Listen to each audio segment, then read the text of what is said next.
Mesa 3. O Brasil conta com diversas políticas públicas, programas e ações governamentais que versam sobre a promoção de saúde mental para crianças e adolescentes. Nessa mesa, nós vamos debater algumas delas, mas, em principal, a Lei 14.819, de janeiro de 2024, e vão trazer um pouquinho mais sobre o que ela fala, a política de atenção psicossocial nas comunidades escolares, e os desafios de implementação dessa e de outras políticas, pensando a comunidade escolar como um todo. Avisando que nós tivemos uma alteração nessa mesa. Infelizmente, a Kátia Souto não pôde estar aqui no evento conosco, mas ela indicou uma super representante, a Keila Kikuchi, em nome da Secretaria de Atenção Primária do Ministério da Saúde. Ok?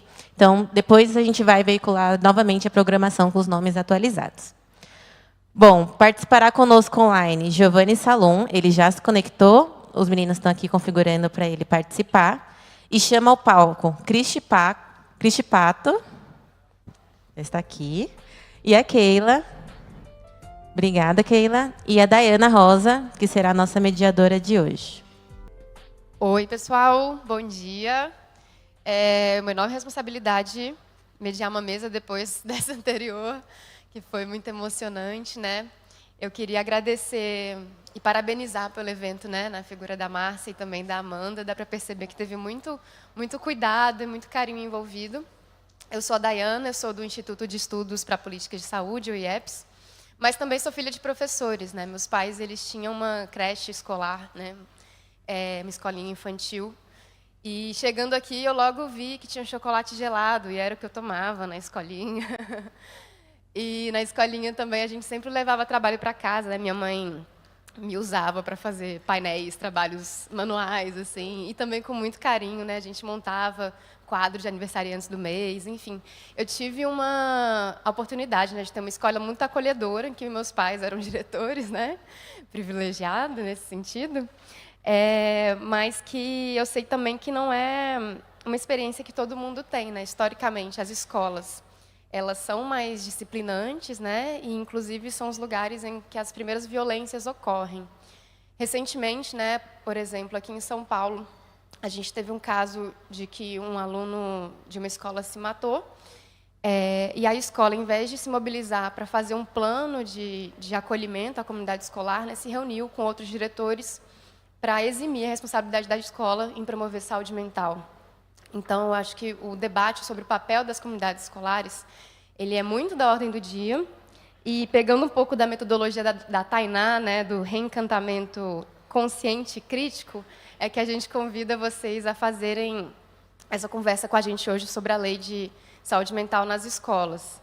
E também do Rodrigo, né, do direito de sonhar. Dá para fazer escola que acolhe? A gente acredita que sim. E isso está refletido na lei 14.819, que é a Lei de Política Nacional de Saúde Mental nas Comunidades Escolares, que, resumindo bem rapidamente para vocês, que talvez nem todo mundo tenha familiaridade com a lei, ela é uma lei que articula o que já existe, já atendendo, né, a preocupação do Theo Guajajara, por exemplo, da gente estar olhando para o território. Ele articula o que já existe, o Programa Saúde na Escola, o PSE, que a Keila vai poder trazer um pouquinho também, e o Cristi também, né? Os dois trabalham em conjunto na atuação desse programa tão importante para a gente. E a articulação do PSE com a RAPS, que é a nossa rede de atenção psicossocial do SUS, e também do SUAS, né? Para pensar aqueles casos de maior vulnerabilidade, que necessita de uma atenção mais especial a essas pessoas. E quando eu digo a essas pessoas, estou me referindo à comunidade escolar como um todo, né, atendendo também já a provocação da professora Patrícia, né, quando a gente diz comunidades escolares, a gente está incluindo não só os estudantes, mas também todos os profissionais de educação, além dos professores, né? Vai ter o pessoal que faz a merenda, o porteiro, todo mundo que está envolvido nessa dinâmica.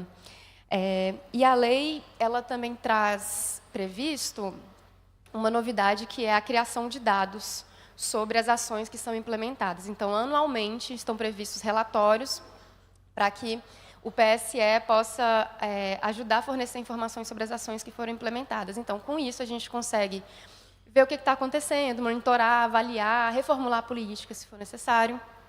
E, por fim, O destaque que eu gosto de dar para essa lei é que ela tem como intuito reduzir as desigualdades, uma vez que vai priorizar a implementação nas regiões mais pobres. A lei ainda não está sendo implementada, mas estados e municípios já estão fazendo, né? A gente já ouviu alguns casos aqui hoje, mas existem uma série de outras também. E por isso que vai ser tão interessante a gente conversar, iniciar essa conversa hoje com a Keila, com o Cristian, com o Giovanni também online, para a gente pensar os desafios e potencialidades disso tudo, né? Eu sei que não é uma tarefa fácil, então já me solidarizando com a missão que a gente tem pela frente. E acho que a gente pode combinar, de repente, começar pelo Cristi, depois Keila, depois Giovanni, pode ser? A gente vai ter de 12 a 15 minutos para essa exposição inicial, depois a gente faz uma rodada de perguntas da plateia e encerramento, tá bom? Cristi, por favor. Obrigado, Daiana. Bom, agradecer o convite da Fundação Egídio Setúbal. Tarefa fácil, na verdade, tarefa difícil, na verdade, é falar depois dessa potência chamada Tawane, né? Meio covardia a gente fazer agora um downgrade aqui, vamos falar um assunto bem menos sexy, né? Vamos fazer uma discussão aqui de normativos e do arranjo da política pública relativa à atenção psicossocial nas comunidades escolares. Eu vou aproveitar aquela deixa do professor Rodrigo, vou ficar em pé também. Eu queria só colocar um pouco, né, quais são as dificuldades, né, que estão postas para a gente. Então, eu vou estar aqui falando em nome do Ministério da Educação, não posso me furtar, embora eu seja também um acadêmico, professor, mas eu estou, então, aqui representando a Secretaria de Educação Básica do Ministério da Educação. Quando a gente fala, então, de regulamentar a Lei 14.819, da atenção psicossocial nas comunidades escolares, nós estamos aqui discutindo, então, como é que vai ser esse arranjo intersetorial para resolver uma problemática que não se arrasta há muito tempo, mas que ela vai demandar justamente agora a gente abraçar com todas as forças possíveis o que é desenhar uma política efetivamente intersetorial. Eu estou pegando por esse ponto pelo seguinte, né? Vamos pensar qual é o universo do qual nós estamos partindo para fazer esse desenho de políticas públicas.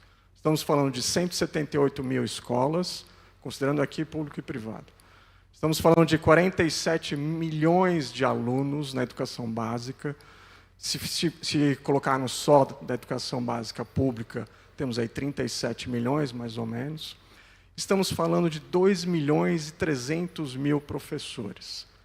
Se for só da educação básica pública, em torno de 1 milhão e 900 mil. Então, são números que não comportam, né, um arranjo muito baseado naquele mito, né, do professor Sidney Poitier, que vai lá com o seu coração tentar abraçar as causas, os males da humanidade. Então, a gente tem que pensar, enquanto política pública, também o que é esse espaço do território educacional. Porque o espaço do território educacional, em que pese a sua grande potência, ele também acaba sendo alvo de demandas que fogem ao escopo da capacidade mesmo no território escolar. Todos os males da humanidade terão que ser resolvidos no território escolar. 8 de janeiro, vamos para a escola resolver o problema de cidadania e democracia dentro do território escolar. Questões relativas à educação financeira por conta das bets, né?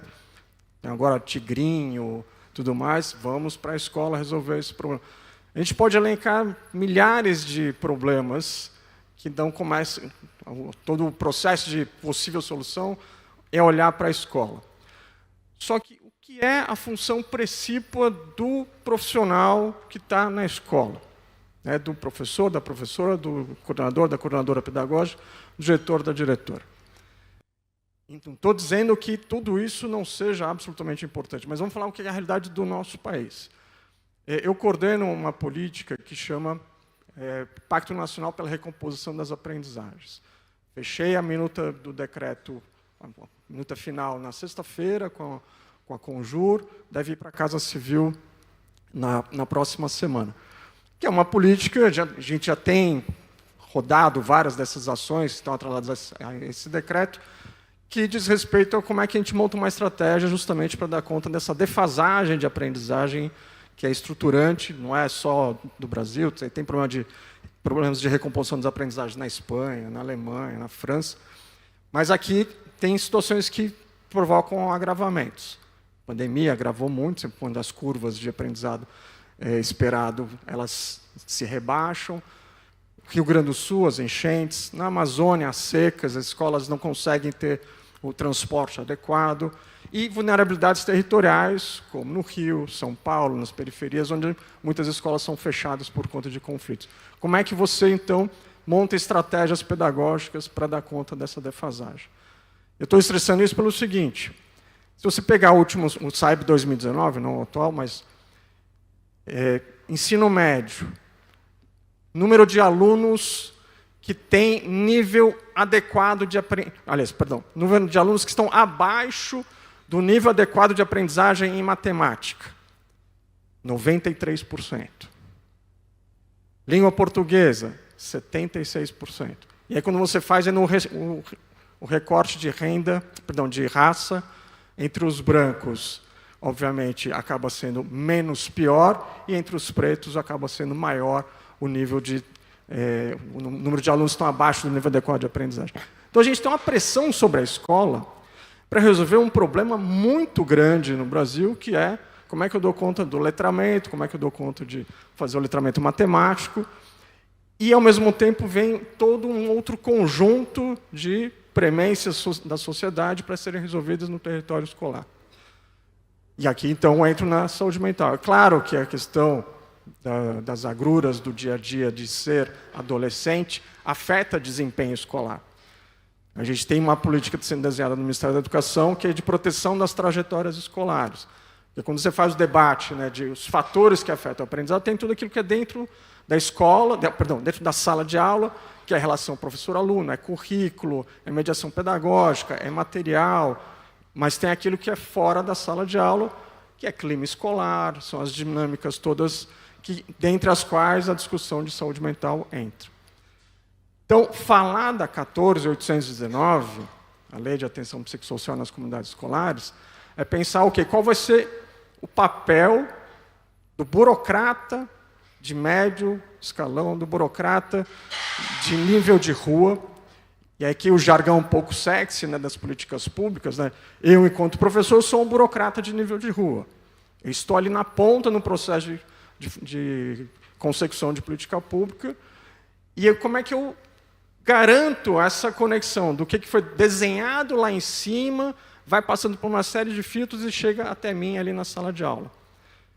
Eu já não consigo dar conta daquele processo de garantia das aprendizagens, por falhas estruturais da minha escola, por uma série de dinâmicas que me atrapalham o meu dia a dia, e agora eu tenho que responder a um outro protocolo de acolhimento dessas crianças e adolescentes com problemas de sofrimento mental. E estamos falando de 2.300.000 professores. Então tem que ser uma dinâmica na qual, no atacado, seja possível que esse conjunto de força de trabalho consiga seguir mais ou menos adequadamente aquilo que se espera de uma política pública que faça esse processo de acolhimento. Dito isso, significa que regulamentar essa lei é não sobrecarregar demais esse profissional que já está sofrendo para dar conta do processo de aprendizado e de recomposição das aprendizagens no território escolar. Então, eu coordeno um GT de regulamentação da lei que antecede, que é a 13.935, que é dos psicólogos e assistentes sociais nas escolas, onde, então, qual seria o papel desse profissional que não é um profissional clínico? Qual o papel desse profissional que ele tem que atuar justamente com esse ponto de conexão com o processo intersetorial? Para além dessa regulamentação, a gente está desenhando uma política, porque tem essa política nacional de proteção das trajetórias, mas a gente está desenhando e vai lançar muito em breve, nos próximos 60 dias no máximo, uma estratégia rumo certo, principalmente focada no ensino médio, por conta do pé de meia. No âmbito da escola, o que você, enquanto gestora, professor, professora, tem enquanto variável para entender o que está acontecendo? A gente falou muito aqui, né, dos problemas que no dia a dia a gente percebe meio intuitivamente. Eu acho que o aluno tal está com problema de natureza A, B, C. Eu acho que está com problema em casa. Eu acho que Só que isso tudo, se eu jogo para o professor ou professora, eu vou ter um espaço para falhas nesse processo de decisão. Então, porque esse professor não está preparado para isso. O que é, de fato, no âmbito escolar, enquanto variável, que eu manejo de fato? Infrequência, evasão, abandono. Isso está no meu escopo de atuação. Olhar infrequência, olhar evasão e abandono. Quais são as causas? É um universo de causas. São milhares de causas que podem levar à infrequência, abandono e evasão. Então, o processo de desenho dessa política que nós estamos construindo significa ter protocolos muito claros de diagnosticada a infrequência, diagnosticada a evasão e o abandono. Esse profissional está habilitado para fazer o tagueamento do aluno, da aluna, em função de alguns indicadores possíveis da possível infrequência, por exemplo, utilizando a plataforma da Unicef de busca ativa, que é uma plataforma que a gente tem ajudado os municípios e os estados a incorporarem. É uma plataforma muito boa que justamente ela matricia esse referenciamento para os processos intersetoriais. Ao mesmo tempo, essa política também tem uma ancoragem baseada no fortalecimento dos laços intra-escola entre os próprios jovens. A mesa anterior falou muito disso. A lei do protagonismo juvenil é a parte fundamental para a gente justamente dar conta dessa lógica de acolhimento coletivo do processo de um território escolar. Então, já está aqui acabando meu tempo, só para não me estender um pouco isso, que a gente está pensando no Ministério da Educação. Não sobrecarregar demais aquilo que já existe de pressões, e de demandas da sociedade, do que o território escolar tem que suprir, e tentar, então, construir um arranjo que realmente seja aquilo que nós sempre, pelo menos na academia, ficamos debatendo do que é a verdadeira política intersetorial, o verdadeiro arranjo intersetorial, mas dando muita ênfase em olhar toda essa cadeia de decisões dos agentes, e principalmente os agentes lá no território, que são diretor, diretora, professor, professora, coordenador pedagógico. Quais são os protocolos claros pelos quais eu não vou diagnosticar? Não me cabe, eu não tenho formação para isso. É simplesmente como é que eu encaminho adequadamente para os setores adequados. Então, o que a gente está debatendo um pouco no MEC é isso. Acho que para começar a discussão, acho que está bom já demais, já 12 minutinhos cravados aqui.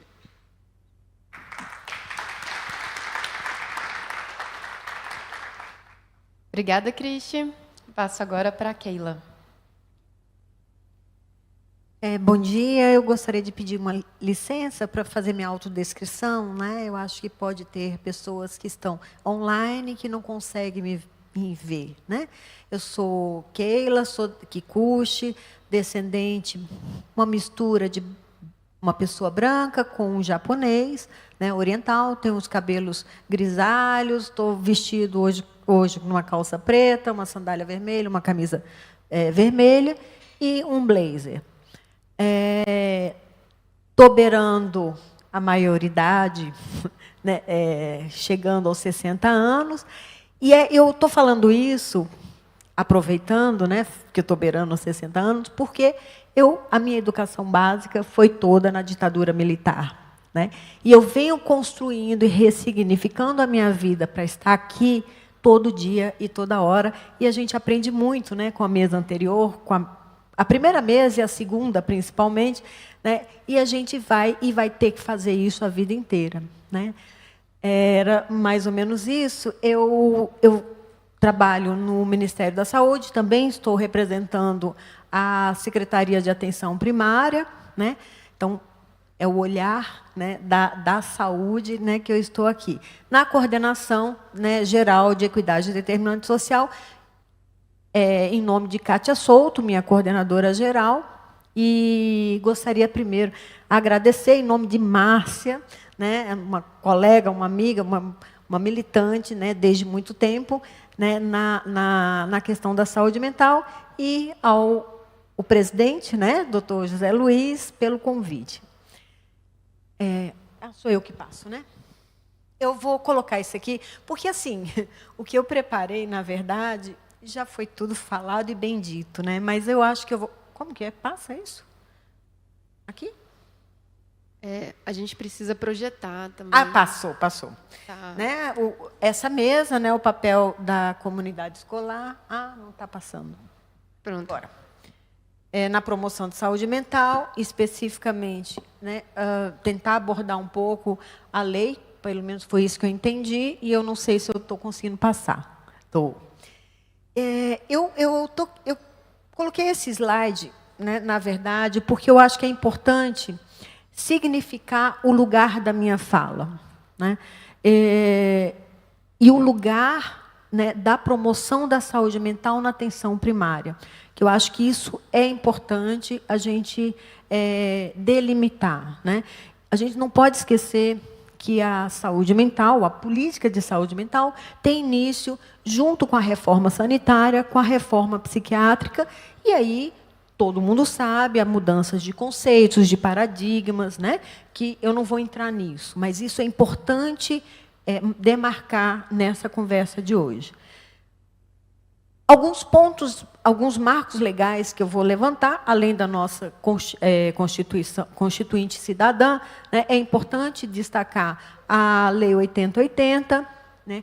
A Lei da Reforma Psiquiátrica, 10.216, o decreto 7.508, que cria as redes de atenção à saúde, certo?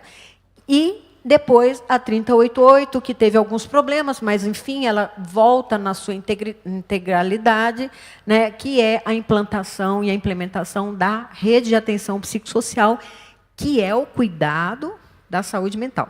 Então, isso aí depois a gente vai falar. A PNPS, né, que é a Política Nacional de Promoção da Saúde, porque a gente tem, quando eu falei que eu preciso da necessidade da gente se ressignificar, né, eu estou no Departamento de Promoção da Saúde. Então, eu preciso me colocar nesse lugar da atenção primária, da promoção da saúde. A Política Nacional da Atenção Básica, né, e para chegar na Lei 14.819. Uma questão, no lugar que eu estou hoje, a gente não pode deixar de falar dos determinantes sociais, né? Ou das determinações sociais. E aí vem as condições socioeconômicas, né? Trabalho e renda, que muita gente levantou, falou, né? Eu só estou dando nomes, né, do que a gente está querendo entender. Estilo de vida, idade, raça, gênero, enfim, sexualidade e tal. Outro ponto que eu quero destacar são os sofrimentos, né? Na verdade, a gente da saúde tem uma tendência, né, a falar de sofrimento trazendo os transtornos, né? O doutor Rogério, né, falou hoje de manhã, né, que aí vem a depressão, a ansiedade, tentativa de suicídio, enfim, automutilação e tal. Então, eu quero demarcar, né, que a gente vai falar de sofrimentos. As violências, né, e aí todas as violências, né, e não só porque a fome é uma violência, né, eu até coloquei o feminicídio, o racismo, o etarismo, enfim, né, e o que a gente também não pode esquecer, quando o doutor Rogério apresentou aquele dado, né, do aumento também, né, do suicídio em si, né, em 2021, se não me engano, 2020, a gente também não pode esquecer do que estava acontecendo, que era a pandemia, né, a gente já estava saindo, e assim, o enlotamento, as perdas, os medos que todos nós passamos nesse processo, né, as endemias e as epidemias, né, a gente também não pode esquecer da dengue, que está aí, das arbusviroses, né? Passar. Então, é desse lugar que eu estou querendo colocar.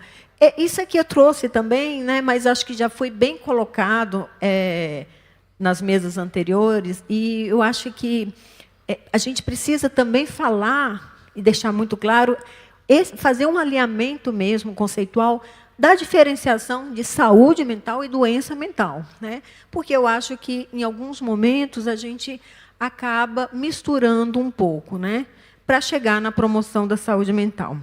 Rapidamente, acho que o doutor falou também de manhã, Doença mental, né, é um quadro particular, individualizado, caracterizado por guias. E aí pode ser o CID, pode ser o DSM, pode ser o APA, né, que é o americano, o DSM e o APA são americanos, o doutor deve saber melhor do que eu, né, para categorizar, definir, né,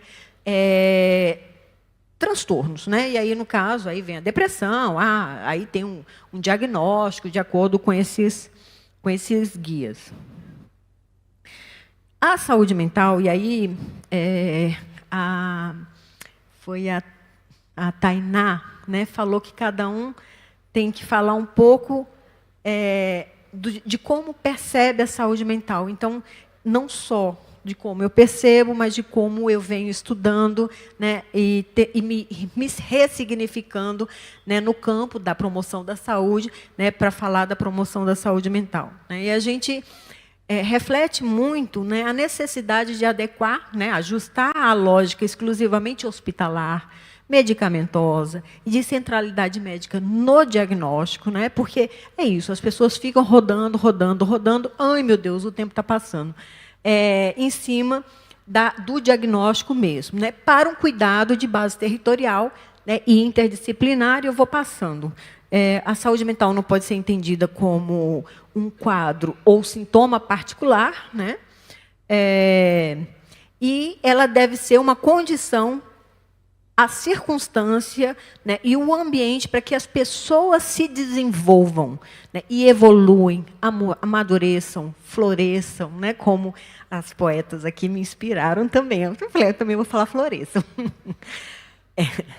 É um sentimento construído e desenvolvido na coletividade, certo? E aí, para isso, a gente tem que entender que as pessoas, então, tem uma subjetividade, né? As pessoas têm uma singularidade, cada um é um, né? Não tem como dizer que a depressão ela é igual para todo mundo, não tem como dizer que a ansiedade é igual para todo mundo. Não, ela é categorizada, mas não é igual. Então, precisamos compreender a saúde mental, né, como a capacidade ativa de criar normas e regras no âmbito do grupo social, relacionando com seu entorno e modificando. Isso, sim, é ter saúde mental. Você ter essa capacidade, que é o que a gente está buscando todo dia, né? A capacidade das pessoas em se perceber e perceber os outros, né? Como se relacionam e quais as suas expectativas. Eu vou ficando nervosa com o tempo. Eu vou passando, porque eu acho que eu quero chegar muito... Olha...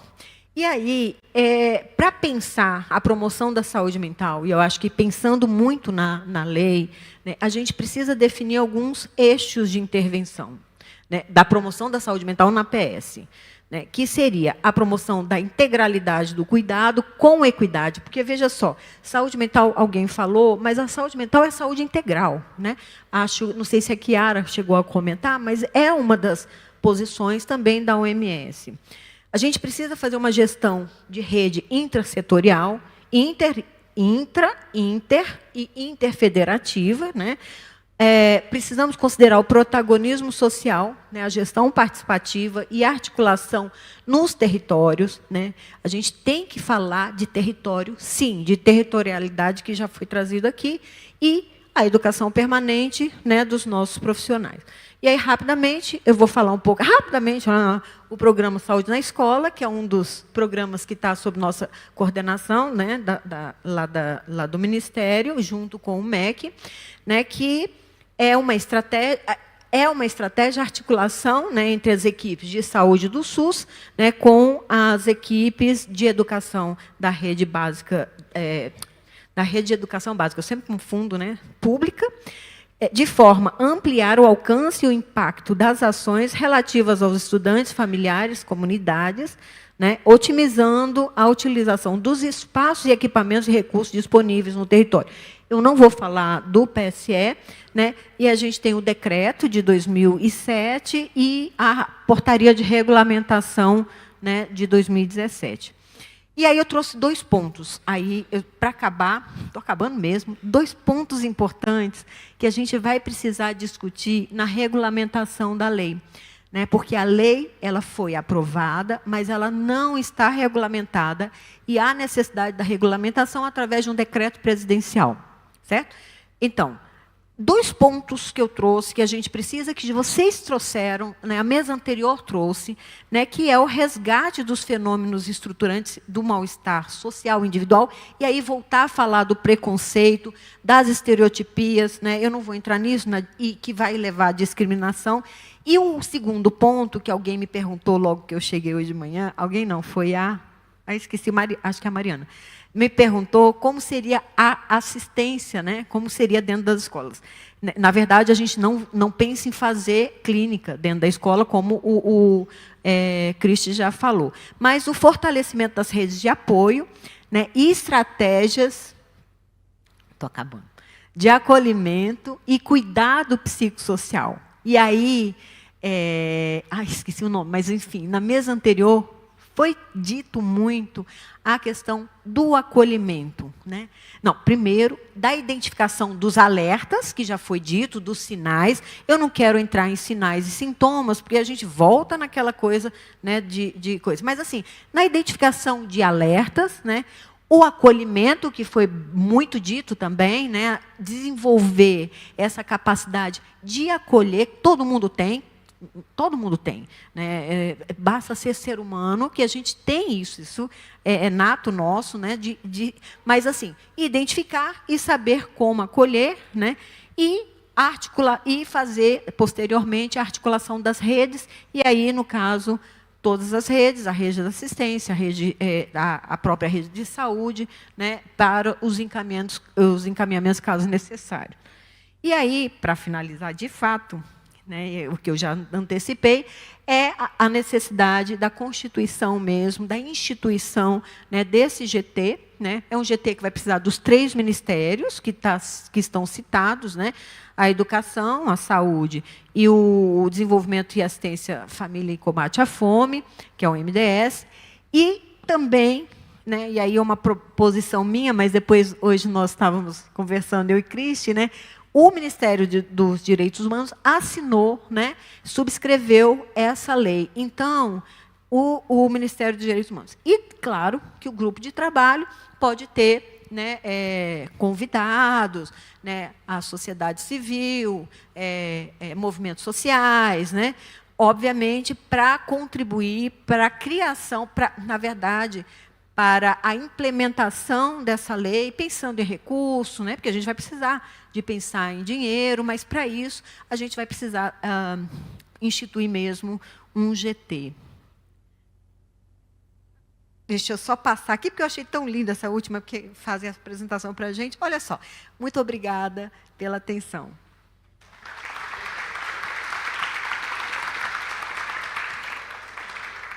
Obrigada, Keila. Passo agora, então, para o Giovanni, na nossa última fala de abertura, e depois a gente abre para perguntas do público e também quem está acompanhando online. Se a gente puder estabelecer contato com o Giovanni.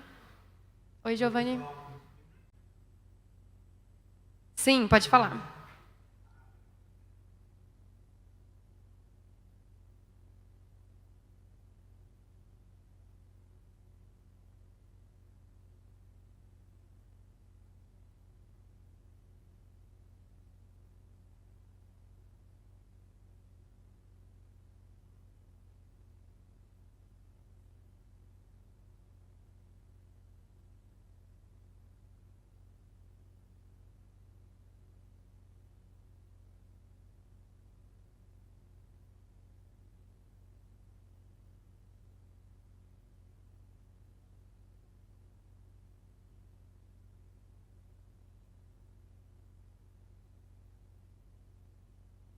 Não sei, Diana, eu posso projetar meus slides daqui ou vocês projetam daí?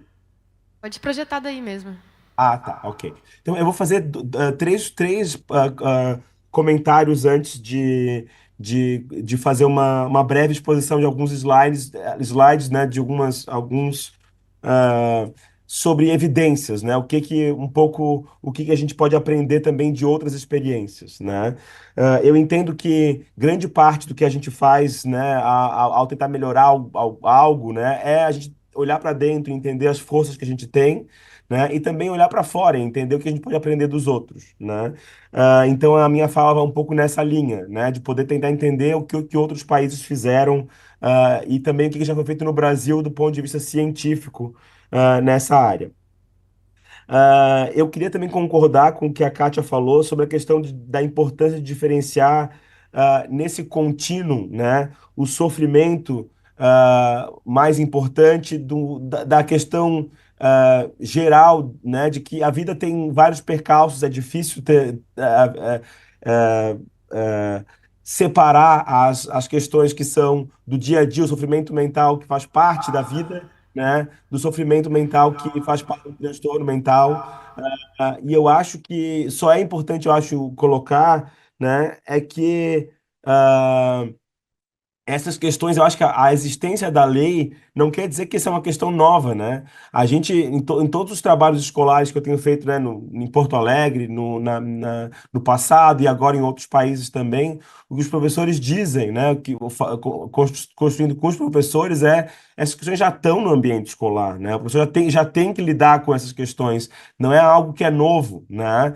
Eu acho que a lei traz essa necessidade de entender qual é o papel do professor, né? E acho que essa é um pouco a nossa conversa aqui, né? A gente acha que tem um alinhamento de que o professor não é um clínico, né? Não é papel do professor diagnosticar, não é papel do professor ah, fazer intervenção clínica na escola, mas o professor também sente que ele tem o que fazer, ele tem um papel, né?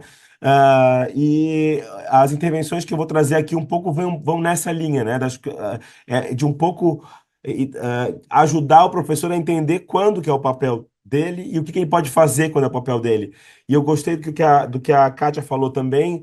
Eu não acho que é só uma questão de encaminhamento para a rede de assistência à saúde, né? A gente sabe o quanto que a rede de saúde também é precarizada em vários lugares. Não quer dizer que a escola tem que atender uma demanda que não é dela, mas ao mesmo tempo a escola tem maneiras de suporte que não são uma intervenção clínica, é escuta, né? É poder observar, estar atento à demanda, ao que está acontecendo no ambiente escolar, mas para isso tem que treinar um pouco o olhar, né? Tanto para enxergar, e isso não é só para enxergar problema, é para enxergar as forças dos alunos, né? É enxergar as potencialidades do aluno, né? Ao mesmo tempo enxergar as dificuldades que o aluno tem, né? Então, trazer esse aspecto. E por fim, eu queria também trazer esse aspecto dos determinantes sociais, né? Que são centrais, né? Em qualquer lugar, e em particular aqui no Brasil. Mas trazer também que eu acho que o fato de o sofrimento mental, né, tá ligado aos determinantes sociais de forma tão intricada, e a gente tem que continuar atuando e militando no sentido de poder melhorar os determinantes sociais de uma forma mais ampla, mas eu acho que isso não exclui a necessidade de de ações de suporte e de alívio do sofrimento que a pessoa precisa naquele momento, né? Não quer dizer que a gente não vai poder pensar em ações de alívio dos sintomas ou do alívio do sofrimento, se a gente não tem todos os determinantes sociais equalizados, né? Essa coisa tem que ser feita ao mesmo tempo, né? Eu queria só colocar esses dois pontos. Eu vou fazer uma. Então, dito isso, né, o que eu vou fazer é um pouco assim, o que que a gente pode ver, o que que outros lugares já fizeram? Quem sabe a gente pode aprender um pouco do que já foi feito e entender o que que pode ser ah, colocado, né, a partir dessa experiência de outros lugares, né? O que que a gente tem na ciência aqui para aprender? Vocês estão enxergando a minha tela? Acho que sim, né? Então, eu vou passar um pouquinho mais rápido, porque eu estou aqui olhando meu tempo. Eu organizei isso em um pouco de perguntas, né? Acho que, então, pelo que a gente tem conversado, eu acho que uma das coisas que. Será que tem evidências, né, na literatura científica se as intervenções de literacia, né, aquelas que a gente tente a ensinar o professor ou discutir, conversar junto com o professor, né, sobre conhecimentos, melhorar atitudes e competências e comportamentos de ajuda em profissionais trabalhando com crianças e educadores, comparados a intervenções de controle, né? E aqui a gente está falando sobre, não é só saber, o professor não tem que saber detalhes de medicação A ou B, ou o que que é o critério diagnóstico, isso não é relevante, né? Relevante é saber se comunicar com o professor, com o aluno, escutar, saber quando que as coisas estão, quais são os critérios para entender quando as coisas estão, aqui tá demais, ele precisa de alguém para ajudar, né? E fazer essa conversa de como fazer essa conversa com o setor da saúde. E olhando as evidências, aqui são algumas revisões da literatura, né? São revisões que pegam todas as evidências, né, do determinado campo e sumarizando de uma forma, essa aqui é uma das evidências de profissionais que trabalham com crianças, essa é uma outra revisão de professores, né? Essa é um ensaio clínico brasileiro no Brasil, feito na USP. E qual é a principal conclusão dessas revisões? É de que sim, se a gente mede, né, conhecimentos, pré e pós treinamentos, os professores adquirem conhecimentos, eles mudam atitudes em relação a questões de saúde mental, aumentam a confiança de que eles podem ajudar os alunos, aumentam a intenção de que eles vão ajudar e também o comportamento de ajuda, ou seja, eu aprendi algo, eu estou botando aquele conhecimento em prática, né? Então, se a gente olhar a literatura disponível, né, com os melhores desenhos que a gente tem de intervenção, ensaios clínicos randomizados, etc., né, a gente pode ver que os professores conseguem essas intervenções são capazes de mudar esses desfechos, né? A segunda pergunta: é possível prevenir, né, transtornos mentais com intervenções de comportamento no ambiente escolar, né? Ou seja, se a gente pudesse pensar assim, vamos fazer programas de prevenção na escola para que as crianças não tenham depressão, ansiedade, etc. e tal. E essa aqui é uma revisão, a melhor que eu conheço, pelo menos, aqui são de todos os países, né? Mas a verdade é que aqui os contextos são muito de países de alta renda, tem poucos estudos em países de baixa renda. Essa aqui é um estudo mostrando intervenções universais, né? E universais são aquelas aplicadas para todas as pessoas daquela comunidade escolar. E aqui são vários tipos de intervenções: exercício físico, controle atencional, terapias específicas, etc. e tal. E a resposta é um pouco assustadora, assim, né? No sentido de que esses estudos não mostraram que essas intervenções conseguem reduzir esses desfechos. E, inclusive, existe um estudo que é chamado estudo Myriad Trial, né? É um estudo que foi feito com mindfulness no ambiente escolar, em que as crianças pioraram. As crianças com depressão pioraram a saúde mental que elas têm, né? Um ensaio clínico randomizado. Então, qual é a lição? No entanto, né, essa revisão sistemática é um que estuda intervenções indicadas, ou seja, aqueles alunos que já têm alguma questão de saúde mental, não é diagnóstico, né? Já têm dificuldades com ansiedade, com depressão, etc. Essas intervenções têm um tamanho de efeito moderado, então elas tendem a funcionar. Ou seja, tem que ser com alunos que já têm mais dificuldades, vamos dizer, para essas, as intervenções têm maior chance de funcionar. Aqui tudo no ambiente escolar, tá? Em outros países. Quais são essa aqui é uma revisão sistemática para países de baixa renda, né? Então, para países... aqui tem intervenções que já foram feitas no Brasil, no Quênia, outros países africanos, e a conclusão é parecida com a anterior, né? Inclusive, parece que os efeitos de intervenções indicadas, né, para países de baixa renda são tão bons quanto, né? Esse aqui é um ensaio que tem de intervenções universais no Brasil, que é um de exercício físico que não mostrou grandes efeitos preventivos para a depressão do exercício físico, como um aumento de atividade física, de número de aulas, né, de educação física, mas teve um efeito benéfico desses workshops, né, desses seminários de poder discutir questões de saúde mental com os professores, né? E aqui também o programa o Tamo Junto 2.0, né? Que é o programa que mostrou também um benefício desse programa no ambiente escolar. Eu vou falar um pouquinho do Elos também, que é um outro programa mais voltado também na literatura de álcool, que eu também achou algum efeito moderado em comportamentos pró-sociais.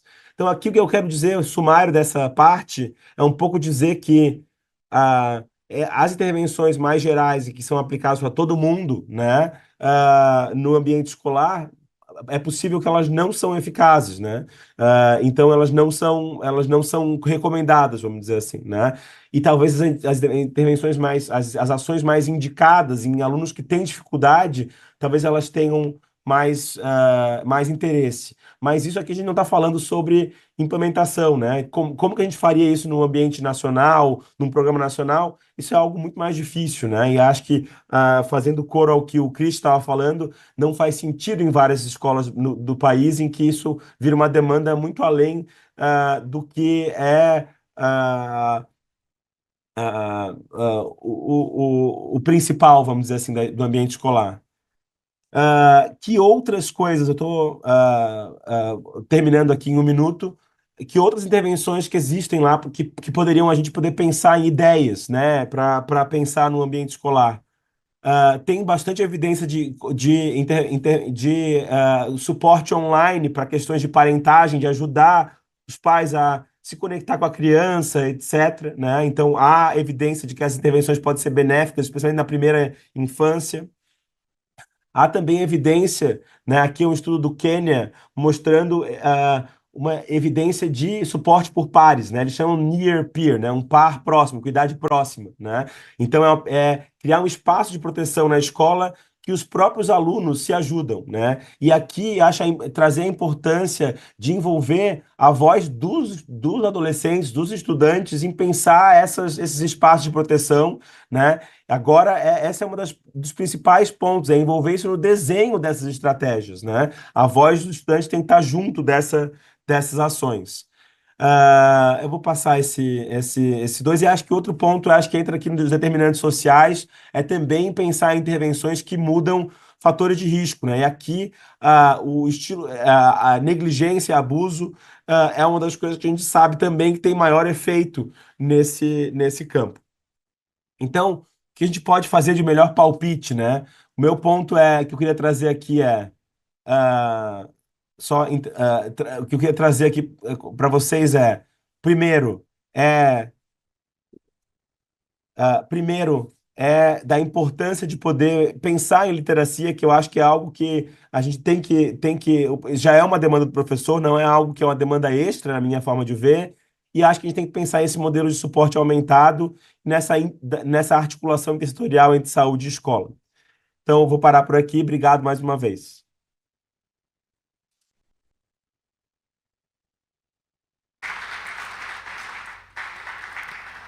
Muito obrigada, Giovanni.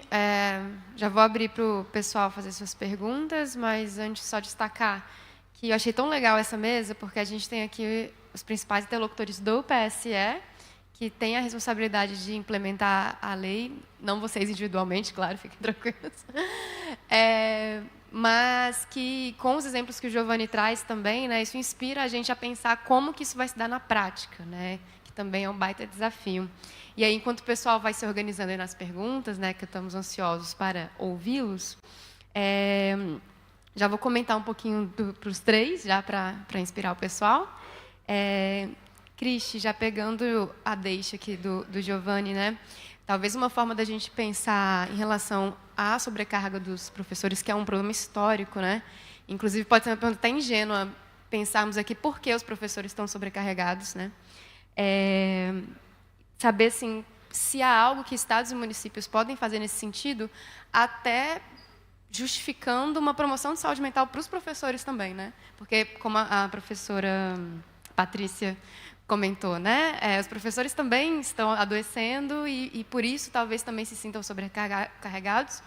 E um problema estrutural que vai, obviamente, impactar na saúde mental, porque condições de trabalho são um determinante social de saúde, né? Isso vai determinar, sim, como se dá, mas me parece também que talvez contar com o restante da comunidade escolar como suporte de pares pode ser uma boa alternativa para a gente também dar uma diluída nessa sobrecarga do professor, na responsabilização.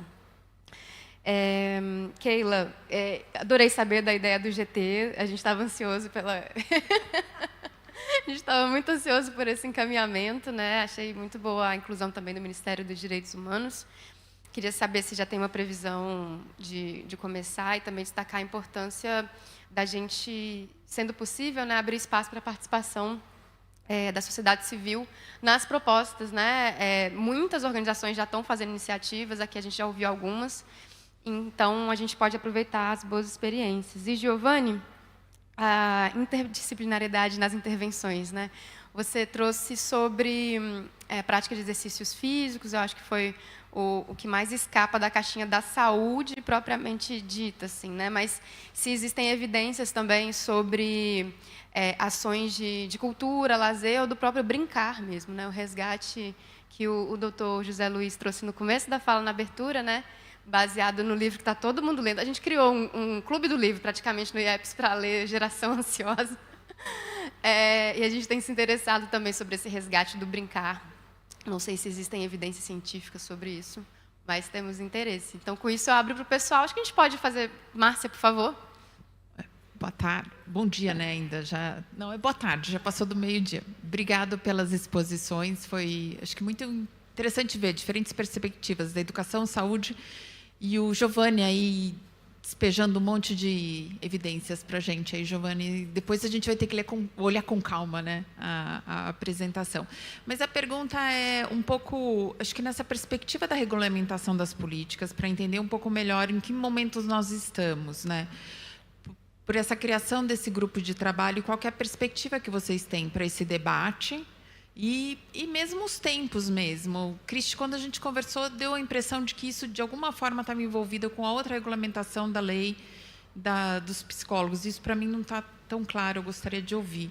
E também, Keila, ouvi um pouco do Ministério da Saúde, acho que desde o ano passado, o eixo saúde mental ele já é parte do programa Saúde na Escola. E eu sei que vocês fizeram um esforço importante de levar isso para trabalhar isso dentro do PSE. Então, eu queria ouvir um pouco como é que tem sido essa experiência, qual que é a profundidade dela, como é que ela tem surtido efeitos. Eu sei que ainda é muito cedo para se ter evidências como a que o Giovanni trouxe para a gente, mas, assim, pelo menos impressões eu acho que a gente consegue ter. Mais alguma pergunta do público? Senão a gente já passa. Quer começar, Cristi? Keila?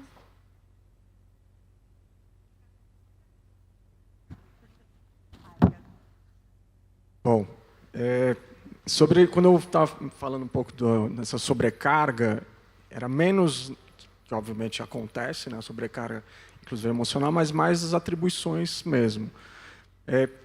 Uma coisa que a gente tem ouvido muito nas redes, não preciso ficar fazendo aqui proselitismo sobre o desastre que foi o governo anterior, mas 11 entre 10 secretários de educação com quem eu converso, eles falam, olha, antes não tinha MEC. Hoje, mas tem MEC demais, né? Porque é muita política, a gente tem feito muita coisa, esse é todo um vácuo que foi deixado, então agora a gente está tentando suprir com um pacote muito grande de políticas. Então, as redes estão sobrecarregadas nesse sentido, de tentar dar conta daquilo que, no campo da educação, foi deixado à míngua. Então, é nessa linha. É claro que isso se conecta com esse ponto que você falou. Bom, essa sobrecarga, que, na verdade, é para tentar suprir esse vácuo das políticas educacionais, vai acompanhada da sobrecarga sobre o profissional.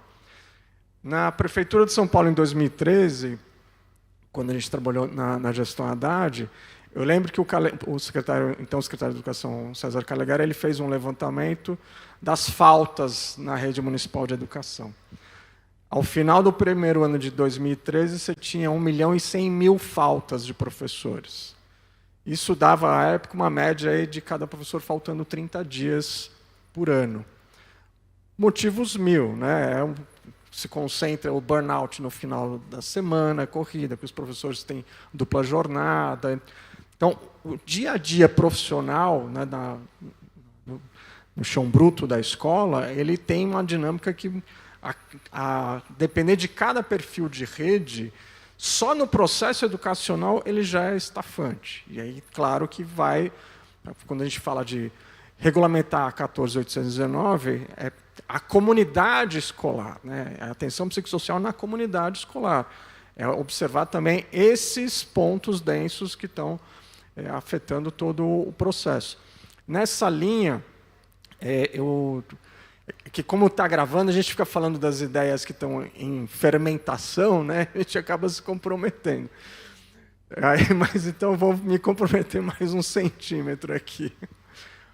A gente está desenhando uma política que tem, junto com uma equipe de psicometristas, pessoal de data science e um grupo grande de especialistas em educação, uma grande matriz de um sistema que a gente aplica o questionário na escola. Tem as dimensões, né? Aluno-aluno, aluno-escola, aluno-comunidade, aluno-família, aluno-professor. Dentro dessas dimensões, tem os fatores, tem aluno-familiar, fator parentalidade, etc, etc. A ideia, obviamente, desse instrumento é pegar as cargas fatoriais que vão sinalizar o problema no clima escolar. Não é uma discussão de, fatorialmente, ver o que está acontecendo com o indivíduo, o aluno. Parentalidade sinaliza aqui, vermelhinho, um processo que, então, na literatura, sabemos que pode estar por trás das várias causas múltiplas de evasão, infrequência e abandono. Isso vai ser um dashboard do gestor. Então, são essas estratégias para tentar tirar um pouco o peso, né, desse professor ter que estar sempre ali preocupado com essas dinâmicas, mas também não subtrair do sistema educacional a responsabilidade de ele também indicar, né, intersetorialmente para os demais atores do território como que isso vai acontecer. Dito isso, então, a 13935, para responder a outra pergunta, a 13935, a Lei dos Psicólogos e Assistentes Sociais nas Escolas, e a 14819. Então, 13 e 14. A gente está encerrando o GT, o relatório final vai ser entregue, então, à secretária Kátia Schweikart, que é a nossa secretária nacional de Educação Básica, em novembro, e esse relatório, então, será encaminhado ao Conselho Nacional de Educação. Cabe ao CNE, a partir desses subsídios, né, a ideia do GT foi coletar, né, foi um grande debate com CFP, o Conselho Federal de Serviço Social e várias outras entidades. A gente está coligindo subsídios e recomendações sobre esse aspecto.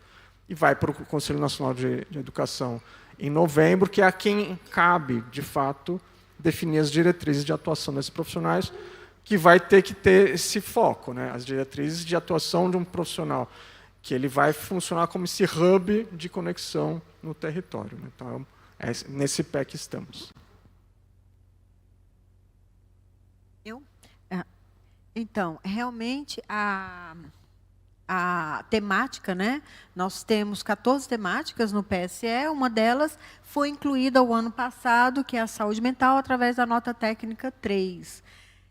E aí, quando você pergunta, né, Márcia, se a gente já tem uma visibilidade, dá para dar uma visibilidade, está saindo a portaria de monitoramento agora, do ano passado, mas uma das coisas que chamou bastante atenção, o ano passado a gente fez, em junho, mais ou menos, acho que foi em junho, o primeiro webinário. Né? O webinário a gente está considerando como uma formação permanente, né, para todos os coordenadores, tanto da saúde, né, do PSE, como da educação, e para o público em geral, fica na plataforma do DataSUS do Ministério, às vezes na plataforma também do MEC, e foi feito o primeiro webinário com a temática de saúde mental. E nós fizemos um levantamento, né, porque quando Dayana falou, né, que uma das propostas também da lei, né, da política, seria a inclusão, a criação, né, de algum dispositivo, algum mecanismo, né, de dados. Nós já temos os dados, a gente já tem os dados, né, só que não são realmente suficientes para a gente, de fato, saber o que foi que a escola fez. A gente sabe que é o preenchimento da ficha de atividades coletivas, né, que está dentro do sistema da atenção primária, e aí o que a gente monitorou, e aí é uma coisa que a gente vem fazendo sistematicamente, que após a publicação, a nota técnica, o lançamento da nota técnica, que foi Ai, eu não lembro a data, gente. Eu sou péssima para gravar. Se eu não anoto, eu esqueço. Mas, enfim, foi no primeiro semestre de 2023. O mês, especificamente, eu não tenho aqui. E esse webinário. Logo após, a gente viu um crescimento abrupto de ações de saúde mental nas escolas, né, do PSE. Né? E agora, esse ano, em julho, né, a gente fez o 10º webinário, também com a temática de saúde mental, e a gente vai acompanhar. Agora, não tenho dúvida que a gente vai precisar de aprimorar, sim, os dados, né? Porque o que a gente tem não tem sido suficiente para fazer uma avaliação mais aprofundada. Que tipo? Se foi uma palestra, pode ser, né? Sei lá, levar um profissional de saúde lá falar sobre saúde mental. A gente não sabe quais, né, atividades e ações que foram desenvolvidas. E em relação, e aí o Cristian tem toda a razão, né, quando a gente fala assim e fica gravado, né, a gente está se comprometendo, mas tem os processos formais, né, políticas públicas, né, a gente faz com muita transparência e tem processos. Então, a lei foi publicada, assinada, né, só que a gente, da saúde, da educação, da assistência, a gente vai precisar de regulamentar. E aí eu não posso dizer o prazo, porque assim, né, não é fácil, né?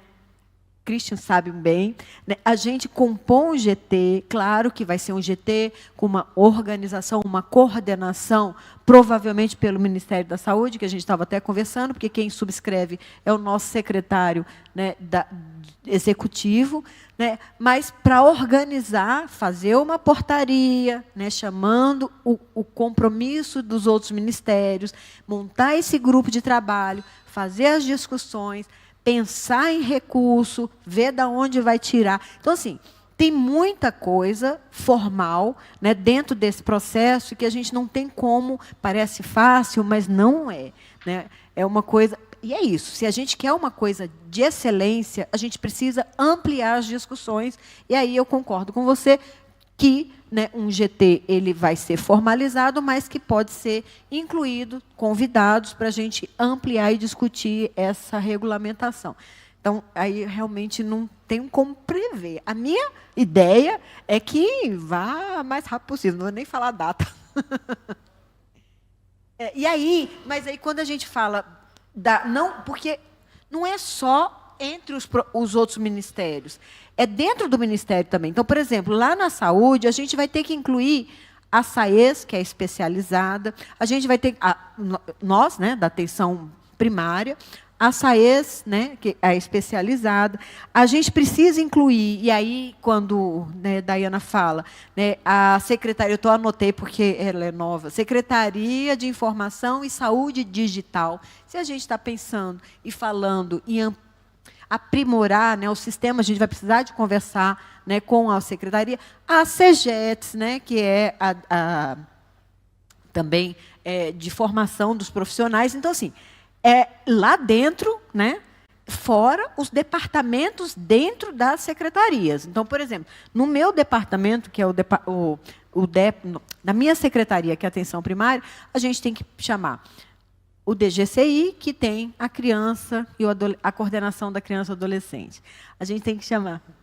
olha só, né, a gente tem que chamar, né, o pessoal... enfim, e aí é isso. Né, a Chiara, no final, mostra ali, no final ela mostra a rede. Eu fiz um desenho, eu não apresentei, mas assim, é uma teia de aranha para a gente conseguir juntar todo mundo, né? Então, só para ter um pouquinho a dimensão, né, de como é fazer política pública e regulamentar, né, uma política pública. E a gente está falando de um Brasil, né, diverso, porque é isso, a gente não tem como falar... assim, a gente tem que olhar para para toda a diversidade, né? A gente tem que olhar para as capitais, a gente tem que olhar para os povos indígenas, a gente tem que... Enfim, é para o Brasil inteiro, então é bem... temos que chamar a CESAI também, né? Não dá para ficar sem a CESAI fora dessa discussão, lá dentro do Ministério da Saúde. Obrigada, Keila. Giovanni?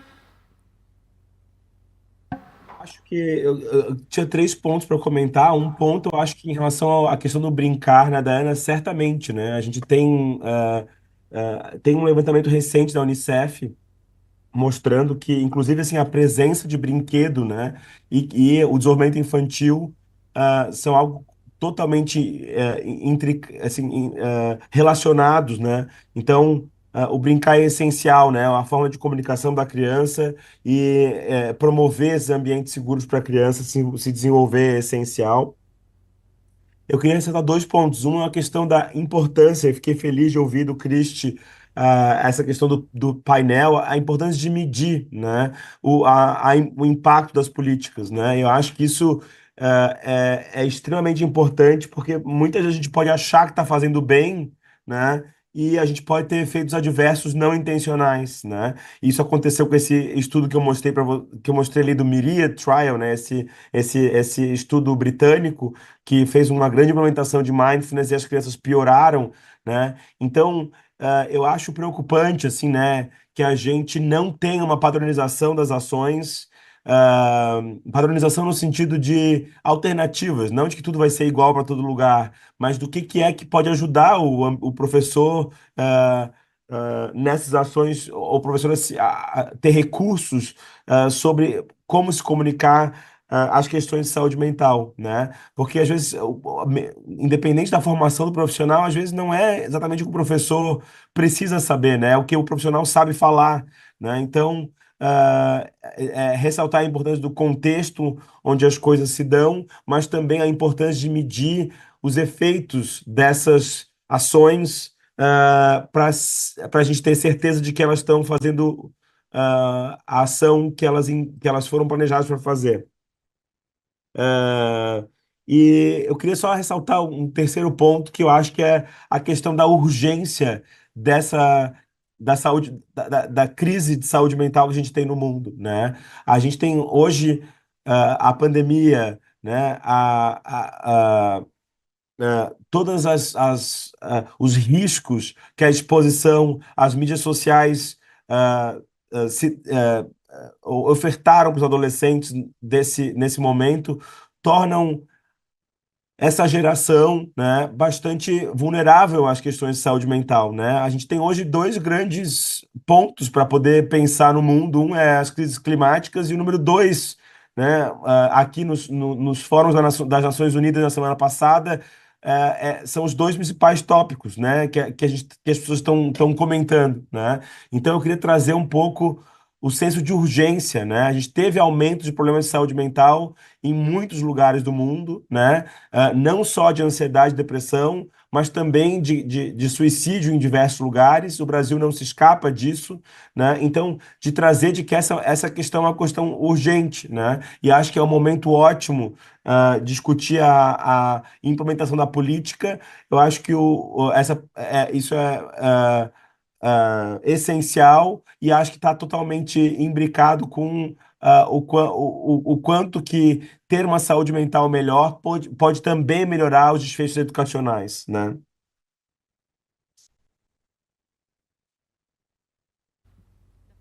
Oi? Obrigada, Giovanni. Pessoal, a gente vai precisar encerrar para o almoço, mas antes disso, queria compartilhar com vocês que nós do IEPS, né, a gente realiza a Secretaria Executiva da Frente Parlamentar de Promoção da Saúde Mental, com o apoio da Fundação José Luiz Egidio Setúbal também. E uma das nossas prioridades tem sido a implementação da Lei de Saúde Mental nas escolas. Então, a gente tem acompanhado de forma muito próxima todos os passos que a gente tem dado. Já fui anotando aqui sobre o GT e podem contar com a gente para seguir no apoio para o que vocês precisarem, que a tarefa é muito árdua. E a gente está começando agora um programa também interdisciplinar, com parceria com o CMI, que é o Child Mind Institute, hoje representado aqui pelo Giovanni e pela Carolina também, que está aqui nos bastidores, no seu primeiro dia de emprego. Seja bem-vinda, Carol. Para a gente testar intervenções sobre como essas que a gente falou e mostrar resultados, né, havendo boas práticas, torná-las políticas públicas, sempre em diálogo também com os tomadores de decisão e com os jovens, né, gente, que é quem importa. Então, por isso que a gente também está dando muita atenção para o protagonismo juvenil E, mais uma vez, parabenizá-los pelo evento. E que deixar um convite também, que a gente pretende fazer uma rede, né, uma coalizão entre todos nós aqui, de esforços nesse tema de saúde mental para crianças e adolescentes. O Giovanni mencionou aqui a mudança climática. Estou olhando aqui para a Juliana, por exemplo, da ZEC+, e a Karen também, que já tem se dedicado ao tema. Eu sei que vários de vocês se dedicam a outros temas também, que a gente possa conversar mais e se unir juntos para, enfim, nos organizarmos para avançar na pauta, que não é difícil. Fica o convite, a gente segue conversando e bora para o almoço. Obrigada, gente. Tchau, tchau.